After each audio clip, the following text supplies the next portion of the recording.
آزادی کی جدوجہد کا ہمارے جو قائد ثانی عمران خان صاحب کر رہے ہیں وہ بھی یقیناً ہسٹری میں یاد رکھی جائے گی. تو میں خان صاحب کو دعوت دوں گا کہ اپنے خطاب کا آغاز کریں. بسم اللہ. اوور ٹو خان صاحب. جی بسم اللہ الرحمن الرحیم. ایاک نعبد و ایاک نستعین. میں سب سے پہلے تو بابر آپ کا شکریہ ادا کرتا ہوں کہ آپ نے مجھے موقع دیا کہ ہمارے جو ملک کے تھاٹ لیڈرز ہیں، پی ایچ ڈی کا مطلب کہ جو اس ملک کی انٹلیکچول کریم ہے، اس سے بات کرنے کا مجھے موقع دیا. دیکھیں میں ایک کوئی نہ دینی اسکالر ہوں، صرف ایک طالب علم ہوں تاریخ کا بھی، اور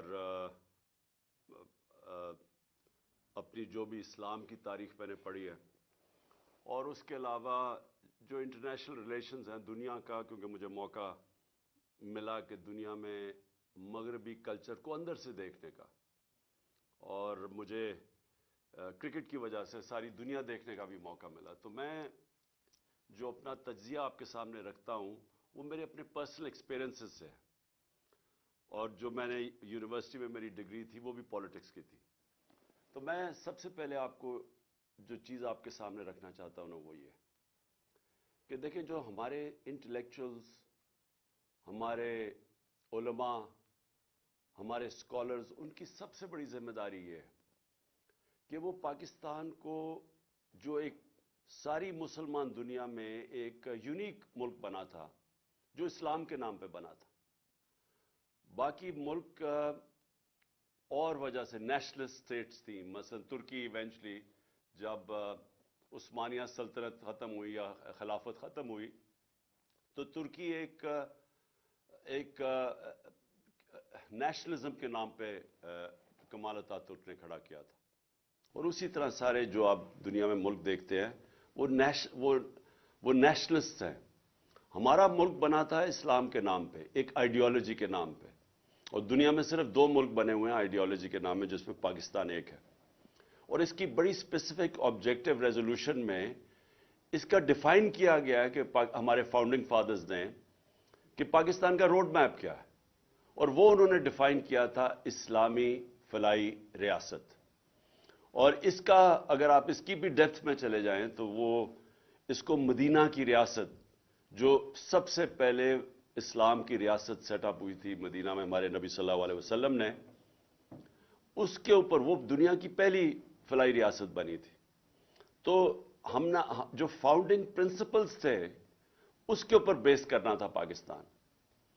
تو یہ بڑا امپورٹنٹ ہے آپ کے لیے کہ اسکالرز کے لیے کہ یہ آپ کا کام ہے کہ اس کو عوام تک لے کے جائیں کہ وہ ریاست کیا تھی، کیا بننا تھا اور بن کیا گئے ہیں، اور پھر دنیا سے کمپیئر کریں کہ دنیا کون سے ملک آگے نکل گئے ہیں، کون سے ملک پیچھے رہ گئے ہیں، کن کو ڈیولپنگ ورلڈ کہتے ہیں اور کن کو فرسٹ ورلڈ کہتے ہیں، وہ کون سے ملک ہیں جدھر ہمارے لوگ ترستے ہیں، فراڈلنٹ ویزاز لیتے ہیں، انلیگل امیگرینٹس بن کے باہر جاتے ہیں ان ملکوں میں. مسلمان ملکوں سے آپ دیکھتے ہیں کہ کشتیوں میں بیچارے جا رہے ہوتے ہیں یورپ میں اور ڈوبتے ہیں اور مر جاتے ہیں، اور صرف اس لیے کہ وہ بھاگنا چاہتے ہیں ہمارے ملک سے ان ممالک جو مسلمان ملک نہیں ہیں. تو وہ کیا وجوہات ہیں؟ تو میرا جو سب سے پہلے میں شروع کرتا ہوں کہ دیکھیں اسلام کے اندر ہمارا رب العالمین ہے، سب انسانوں کا خدا ہے، رب المسلمین نہیں ہے. ہمارے نبی صلی اللہ علیہ وسلم رحمت للعالمین ہے، سب انسانوں کے لیے وہ رحمت بن کے آئے تھے. تو یہ سب سے پہلے یہ یاد رکھیں کہ جب جو بھی انسانی معاشرہ ان کے اصولوں کے اوپر، ان کے بتائے ہوئے اصولوں پہ جو بھی انسانی معاشرہ چلے گا وہ اوپر چلا جائے گا. وہ ضروری نہیں ہے کہ وہ مسلمان ہو، وہ انسان ہو. تو آج آپ جب کانٹرڈکشن دیکھتے ہیں کہ کیا وجہ ہے کہ ہمارے سے پہلے یورپ اوپر گیا، آج امریکہ اوپر ہے، چین اوپر جا رہا ہے، لیکن مسلمان تو نہیں ہے یہ. اگر آپ اس کی ڈیپتھ میں جائیں گے تو یہ ان اصولوں پہ چل رہے ہیں جو میرے نبی صلی اللہ علیہ وسلم نے مدینہ کے ریاست پہ سیٹ کیے تھے جو اصول. تو ان کے میں مین چیزیں آپ کو بتا دیتا ہوں. ڈیپتھ میں تو اسکالرز کا کام ہے جانا اور لوگوں کو ان ڈیپتھ میں بتانا کہ کیسے, کیوں اللہ ہمیں حکم دیتا ہے کہ اس نبی صلی اللہ علیہ وسلم کی سنت پہ چلو, ان کی شریعہ پہ چلو. تو وہ تو ہماری بہتری کے لیے اللہ کہتا ہے نا, قرآن تو ہمارے لیے گائیڈنس ہے. تو جب اللہ ہمیں حکم دیتا ہے تو وہ کسی وجہ سے دیتا ہے, کیونکہ وہ جو انہوں نے اسٹیٹ سیٹ اپ کی تھی وہ اس اسٹیٹ کے اندر دنیا کے تاریخ کا سب سے بڑا انقلاب آیا تھا. کبھی بھی اتنی تھوڑے وقت کے اندر اتنا بڑا دنیا کی تاریخ میں تبدیلی نہیں آئی. اور ایک لوگ یہ کہتے ہیں جی کہ منگولین نے بھی, چنگیز خان کے منگولین نے, انہوں نے بھی تقریباً آدھی دنیا پہ قبضہ کر لیا تھا. لیکن جب چنگیز خان کی اور منگولین فوجوں نے قبضہ کیا تو خون کے دریا بہے تھے. یہاں جو چینج آئی ہے, اگر آپ مدینہ کی ریاست کو سٹڈی کریں تو جب نبی صلی اللہ علیہ وسلم 622 پہ پہنچے تھے مدینہ ہجرت کر کے, اور 632 اس دنیا سے پردہ کر گئے تھے, وہ 10 سالوں کے اندر ایک وہ انقلاب آ چکا تھا. اس میں سارا جو عرب تھا وہ ان کے شروع ہوئے تھے 313 پہ, اور سارا عرب ان کے نیچے آ گیا تھا. اور ٹوٹل جو لوگ جن کی جانیں دونوں طرف جنگوں میں گئی تھی وہ 1200-1300 تھے. تو اس اصل میں وہ فکری انقلاب آیا تھا. انہوں نے ذہن چینج کر دیے اور وہ لوگوں کو تبدیل کر دیا. وہ لوگ جن کی کوئی حیثیت نہیں تھی, 2 سپر پاورز تھی, پرشین اور رومن بیزنٹائن ایمپائر دونوں طرف, انہوں نے ان دونوں ایمپائرز ان کے سامنے کولیپس کر گئے. لیکن وہ اصل کولیپس کیے تھے جو ایک انہوں نے ذہن چینج کیے تھے لوگوں کے. اور اس کو اور طرح آپ کر سکتے ہیں کہ یہ ایک, جس طرح مولانا رومی کی میں بڑی فیمس سینگ ہے, وہ بڑی سمجھنے والی ہے, کہ انہوں نے کہا کہ جب اللہ نے آپ کو پر دیے ہیں تو کیوں چونٹیوں کی طرح رینگ رہے ہو. تو اصل میں انہوں نے ان کے پر دے دیا انسانوں کو, ان کو آزاد کر دیا. لا الہ الا اللہ کا مطلب سمجھا دیا. وہ بہت بڑا لا الہ الا اللہ دعویٰ آزادی کا ہے, اور پرواز صرف آزاد انسانوں کے اوپر ہوتی ہے, غلاموں کی پرواز اوپر نہیں ہوتی. اس لیے جو علامہ اقبال کی ساری غلام ہندوستان کے مسلمانوں کو جگانے کی جو کوشش کی تھی, وہ ساری آزادی کی وہ بات کرتے تھے. وہ جو شاہین کا علامہ اقبال کا کانسیپٹ تھا, وہ صرف آزاد شاہین اوپر جا سکتا ہے باقی مخلوق سے. تو مدینہ کی ریاست میں انسانوں کو آزاد کیا, ذہنی طور پہ آزاد کیا, لا الہ الا اللہ کے ذریعے آزاد کیا, اور پھر وہ جو ریاست بنائی وہ اصولوں کے اوپر کھڑی کی گئی. نمبر 1 اس کا اصول تھا عدل اور انصاف. یہ یاد رکھیں کہ یہ سب سے بڑا, قرآن میں بار بار انصاف کے اوپر ایمفسس اس لیے آتا ہے کہ انسان کے معاشرے میں اور جانوروں کے معاشرے میں سب سے بڑا فرق ہوتا ہے انصاف. جانوروں کے معاشرے میں مائٹ از رائٹ ہوتا ہے, انسانوں کے راستے میں انصاف ہوتا ہے, طاقتور اور کمزور ایک برابر ہو جاتے ہیں. اور یہ سب سے بڑی چیز مدینہ کی ریاست میں انہوں نے سیٹ کی, عدل اور انصاف. حضرت ابو بکر جب خلیفہ بنے, ان کا پہلا مشن سٹیٹمنٹ تھی کہ میں طاقتور اور کمزور کو ایک برابر کروں گا قانون کے سامنے. اس کے بعد حضرت عمر کی مشن سٹیٹمنٹ یہی تھی کہ میں طاقتور کو قانون کے نیچے لے کے آؤں گا, اور پھر حضرت علی کی بھی مشن سٹیٹمنٹ یہ تھی. تو بیسکلی جب آپ انصاف قائم کرتے ہیں ایک معاشرے میں, آپ لوگوں کو آزاد کر دیتے ہیں. جب آپ لوگوں کے فنڈامنٹل رائٹس کی حفاظت کرتے ہیں, ایک معاشرہ جب ان کو پروٹیکٹ کرتا ہے تو وہ معاشرہ اس قوم کے پوٹینشل کو ریلیز کر دیتا ہے, اس کی پرواز اوپر کر دیتا ہے, ان کو پر دے دیتا ہے انسانوں کو. کبھی بھی غلام انسانوں نے کوئی بڑے کام نہیں کیا آج تک. اور غلامی صرف یہ نہیں ہوتی کہ فزیکل غلامی ہوتی ہے, ذہنی غلامی اس سے زیادہ خوفناک ہوتی ہے. اور وہ جو کلونیلزم کا جو سب سے بڑا امپیکٹ پڑتا ہے, وہ ہمیں ذہنی غلام بنا دیتا ہے دوسرے کلچر کی. ہم ابھی تک یہی نہیں سمجھ سکے کہ جب ہم انگریزی پڑھاتے ہیں لوگوں کو ہائر ایجوکیشن کے لیے، اور کیونکہ اس وقت اسیوم کیا جاتا ہے کہ ہائر ایجوکیشن جو ہے وہ انگریزی زبان کے لیے سیکھنا ضروری ہے. وہ ایک وقت پہ ہمارے نبی صلی اللہ علیہ وسلم نے کہا تھا کہ چائنا بھی جانا پڑے تعلیم حاصل کرنے کے لیے تو جاؤ، علم حاصل کرنے کے لیے. تو وہاں تک تو ٹھیک ہے، لیکن اس کے انگریزی کی وجہ سے ایک دوسرے کلچر کا غلام بن جانا، یہ بڑی خطرناک چیز ہے. کیونکہ غلام پھر اچھے غلام ہی بنتے ہیں، ان کے اندر اوریجنل تھنکنگ ختم ہو جاتی ہے، اوریجنل تھاٹ ختم ہو جاتا ہے.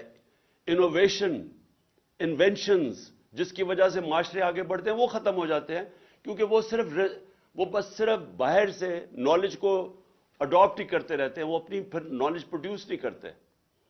اور یہی جب آپ مسلمانوں کی تاریخ دیکھیں تو جو ایک دم وہ سویلائزیشن اوپر گیا تھا، اس کے پیچھے پورا ایک انٹلیکچوئل، پورا ایک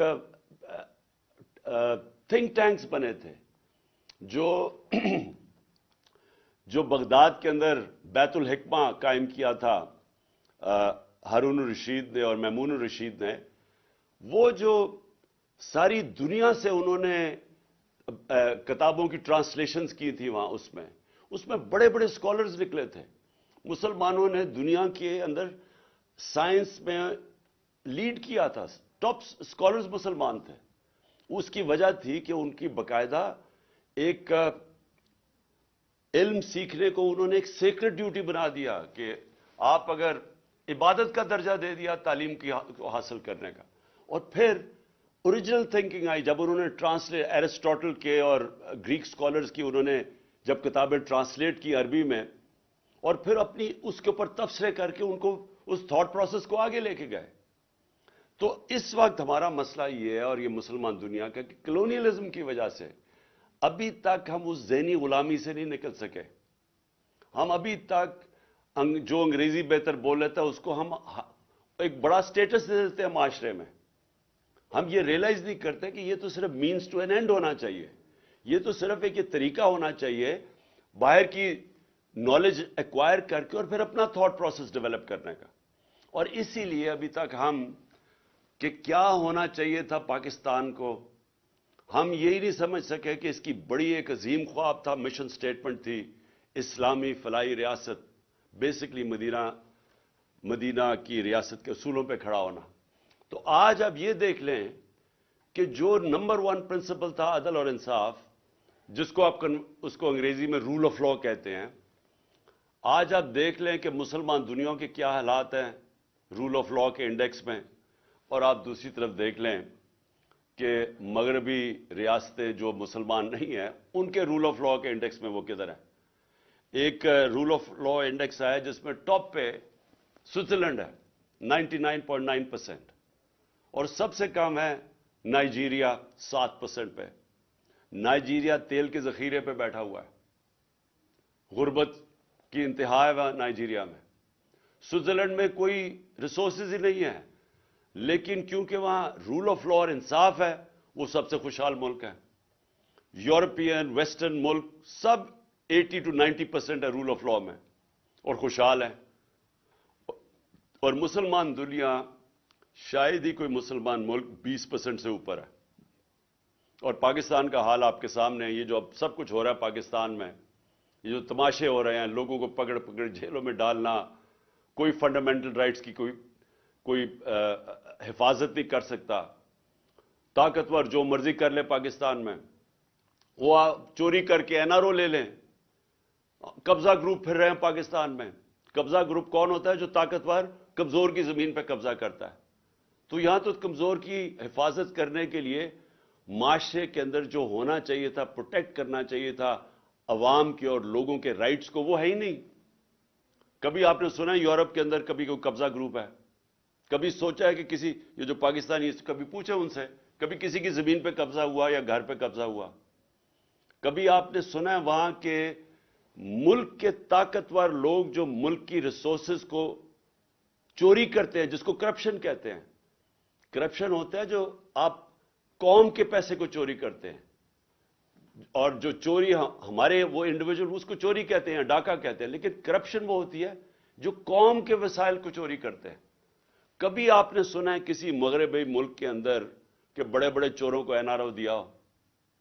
اور اسی لیے نبی صلی اللہ علیہ وسلم نے 1500 سال پہلے کہا تھا کہ تمہارے سے پہلے بڑی قومیں تباہ ہوئی، جو طاقتور جب چوری کرتا تھا تو اس کو نہیں پکڑتے تھے، کمزوروں کو صرف سزا دیتے تھے۔ تو یہ آج اب مغرب میں آپ کو نہیں نظر آئے گا۔ وہ سب سے زیادہ زور ہوتا ہے بڑے چوروں کو پکڑنا۔ سنگاپور جو آج سب سے بڑا سکسیسفل ماڈل سمجھا جاتا ہے، ہمارے ساتھ سنگاپور کی پر کیپٹا انکم تھی 50 55 60 سال پہلے، ہمارے اور ان کی پر کیپٹا تقریباً ایک ہی برابر تھی، میرا $150-200 ایسے کچھ تھا۔ آج سنگاپور کی پر کیپٹا $60,000 ہے، اور پاکستان کی پر کیپٹا انکم مجھے بڑے افسوس سے کہنا پڑتا ہے پتہ نہیں 2000 بھی پہنچی ہے یا نہیں، کیونکہ اب جب روپیہ گرتا ہے تو وہ نیچے آ جاتی ہے پر کیپٹا، اور اب $100 گرا ہے پچھلے 8-9 مہینے میں $100 میں گر چکا ہے، تو سوچے کہ پر کیپٹا اور نیچے آ گئی ڈالر ٹرمز کے اندر۔ تو سنگاپور کی $60,000 پر کیپٹا ہے۔ تو سنگاپور نے کرپشن کے اوپر آتے ساتھ ہی ہاتھ ڈالا، کیسے؟ قانون رول آف لا اسٹیبلش کر کے۔ انہوں نے چھوٹے چوروں کو نہیں پکڑا، انہوں نے وہ جو حدیث ہے اس کے اوپر چل کے انہوں نے سب سے بڑے لوگوں کو، بڑے بڑے وزیروں کو پکڑا، اور اس کے بعد نیچے خود ہی لوگ ٹھیک ہو جاتے ہیں۔ اور چھوٹی چوری سے ملک تباہ نہیں ہوتے۔ جو بڑے بڑے وزیر اعظم، منسٹرز، جب آپ کے صاحب اقتدار، صاحب حیثیت جب وہ چوری کرتے ہیں تب ملک ختم ہوتا ہے۔ چائنا نے جو سب سے تیزی سے ترقی کر رہا ہے، 450 تقریباً 450 وزیروں کو انہوں نے سزائیں دی ہیں پچھلے 7 سال میں۔ تو کوئی بھی ملک جب تک انصاف قائم نہیں کرتا وہاں خوشحالی نہیں آتی۔ جب تک رول آف لا نہیں ہے ڈیموکریسی نہیں آتی۔ ڈیموکریسی آپ جب رول آف لا کا مطلب ہی ڈیموکریسی ہے۔ ڈیموکریسی ہوتی وہ ہے جو قانون کے سامنے سب کو ایک برابر کر دیتی۔ تو جب آپ کے ملک میں رول آف لا نہ ہو ڈیموکریسی نہیں آتی۔ اب یہ تماشا دیکھ لیں پاکستان میں، آئین کہتا ہے کہ 90 دن کے اندر الیکشنز ہونے ہیں، وہ سارے مل کے کہہ رہے ہیں کہ نہیں جی 90 دن میں الیکشن نہیں، اور بہانے مار رہے ہیں کہ کوئی جی پتہ نہیں پیسے نہیں ہیں۔ پیسے نہیں ہیں، سوچے کہتے ہیں پیسے نہیں ہیں الیکشن کروانے کے لیے، یہ تو ڈائریکٹ یہ بھی آئین کی کانٹروینشن ہے۔ سو ہمارے ملک کے اندر جب تک ہم رول آف لا اسٹیبلش نہیں کرتے، جو میں نے 26 سال پہلے اپنی تحریک شروع کی تھی، انصاف کی تحریک، مینز رول آف لا، تو یہ تو نمبر 1 چیز تھی مدینہ کی ریاست میں۔ خوشحالی بعد میں آئی، پہلے عدل اور انصاف آیا۔ دوسری چیز اتنی بڑی ہے ساورنٹی۔ دیکھیں ایک لا الہ الا اللہ کا دعویٰ یہ ہوتا ہے کہ میں آزاد ہوں، میرا ملک آزاد ہے۔ یہ نہیں ہو سکتا کہ آپ اتنا بڑا دعویٰ کرتے ہیں اور آپ کا ملک غلامی کرے، کبھی کسی سپر پاور کی، کبھی کسی کے سامنے ہاتھ پھیلائے۔ یہ بالکل لا الہ الا اللہ کی کانٹروینشن ہے۔ ایک سٹیٹ کی ساورنٹی جب وہ سبجوگیٹ کر دیتی ہے اپنی ساورنٹی۔ اچھا اس کو بھی اور ڈیفائن کر دیں کہ جب ہم کہتے ہیں انڈیپینڈنٹ فارن پالیسی، اس کا کیا مطلب ہے؟ انڈیپینڈنٹ فارن پالیسی کا مطلب یہ ہوتا ہے کہ ایک ملک کی فارن پالیسی بنتی ہے اپنے لوگوں کے مفادات کی تحفظ دینے کے لیے۔ ہم اپنے ملک کے فائدے کے لیے فارن پالیسی بناتے ہیں، اپنے لوگوں کے، جس کو نیشنل انٹرسٹ کہتے ہیں۔ اب ہمارے ملک میں یہ تو بنتا بھی ایسے رہا، ہم نے اپنے ملک کو قربان کیا اور لوگوں کی فارن پالیسی کے انٹرسٹ کے لیے۔ ہم نے وار آن ٹیرر میں حصہ لے لیا اور اپنے 80,000 لوگ مروا دیے تھوڑے سے ڈالرز کے لیے، اور صرف امریکہ کو خوش کرنے کے لیے۔ اس کا نتیجہ کیا ہوا؟ نہ امریکہ خوش ہوا، اپنے لوگوں کی تباہی کر دی، اور چھوٹی سی ایلیٹ جو اوپر بیٹھی ہوئی اس کا فائدہ ہو گیا۔ باقی عوام میں 80,000 لوگوں کو، یعنی سارا اپنا قبائلی علاقہ اس کو اجاڑ کے رکھ دیا۔ پختونخوا کے صوبہ کے اندر تباہی آئی، لیکن فائدہ تو صرف تھوڑے سے لوگ جو اوپر بیٹھے ہوئے تھے۔ تو جب ایک فارن پالیسی آپ کی بنتی ہے کسی اور کے انٹرسٹ کو سرو کرنے کے لیے، آپ آزاد نہیں ہوتے۔ اب روس، میں مثال دیتا ہوں، ہم نے روس سے کیوں اچھے تعلقات کرنے کی کوشش کی؟ ہم نے اس لیے کیے کہ ہمیں روس سے دو چیزیں چاہیے تھی. ایک، ہمیں ان سے گندم چاہیے، ان سے ہماری کوشش تھی ان سے سستی گندم لیں، کیونکہ پاکستان کو 20 لاکھ ٹن کمی تھی جب ہمارا دور تھا گندم کی. اب اس سے بھی زیادہ مجھے لگتا ہے گیپ ہے. مجھے نہیں لگ رہا کہ ہمارا اس وقت جو بھی سیلاب آیا اس کی وجہ سے، میں نہیں سمجھتا کہ ہماری وہ گندم کی پروڈکشن ہوگی، وہ کم ہو جائے گی. اور پھر ایک دم دنیا میں تیل اوپر چلا گیا، اور جب روس اور یوکرین کی یہ لڑائی ہوئی تو اس سے اور تیل اور اوپر چلا گیا. تو میں جب گیا، ہم طے کر کے آ گئے تھے، میں نے صدر پوٹن سے طے کر لیا تھا کہ جس طرح ہندوستان کو سستا تیل دے رہے ہیں، ہمیں بھی وہ سستا تیل دیں. یہاں واپس آئے تو یہاں جناب ہمارا آرمی چیف کہتا کہ نہیں، کنڈیم کرو روس کو، کیونکہ انہوں نے یوکرین میں انویڈ کر دیا. ہم نے ان کو سمجھا، اس کو میں نے بتایا کہ ہندوستان تو نہیں کنڈیم کر رہا، امریکہ کا وہ اسٹریٹجک ایلائی ہے، کوڈ کا ممبر ہے، وہ تو نہیں کنڈیم کر رہا، تو ہمیں نیوٹرل رہنا چاہیے جو ہندوستان رہ رہا. ہمارے آرمی چیف نے، آپ یہ سوچیں کہ خود ایک یعنی گریڈ 22 آفیسر نے بیٹھ کے، ایک سیکیورٹی کا سیمینار تھا، اس نے خود کنڈیم کر دیا روس کو. ہم ان سے سستا تیل لے رہے ہیں، اس نے کنڈیم کر دیا، اور امریکہ کو خوش کرنے کے لیے. اب اس سے نتیجہ کیا ہوا؟